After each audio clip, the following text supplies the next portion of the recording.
في إطار مبادرة فخامة الرئيس ب 100 مليون شجرة، اسكندرية النهاردة بتستلم من وزارة التنمية المحلية اليوم وأمس حوالي 200 ألف شجرة، منهم أنواع مثمرة زيتون ورمان وجوافة وبرتقان ويوسفي وأشجار غير مثمرة.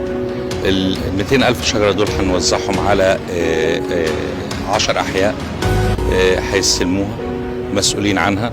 الأحياء هتوزعها على المدارس وعلى مراكز الشباب وعلى المستشفيات وعلى الطرق الرئيسية وبعض الشوارع، ان احنا ازاي نحافظ عليهم عشان ونهتم بيهم، عشان خلال سنة واحدة هيبقى الشجر ده كبر، وخلال سنوات قليلة هيبقى شجر مثمر. فالأهم نحافظ عليه احنا والمواطنين في اسكندريه تحافظ عليه. هو يبقى فيه متابعه مستمره كل شهر على جميع المناطق اللي تم التوزيع فيها. احنا في البدايه اشتغلنا طبعا في خلال الاحياء، كنا اشتغلنا دفعه 50,000 شجره، وكان من بينها شجر الزيتون عندنا في مركز ومدينه برج العرب، بعدهم 85,000 في نطاق محافظه الاسكندريه، وجالنا تدعيم ب 200,000. فان شاء الله باذن الله هيكون برضه في استكمال من خلال معالي الوزير ودعمه للحدائق المركزيه في المحافظة.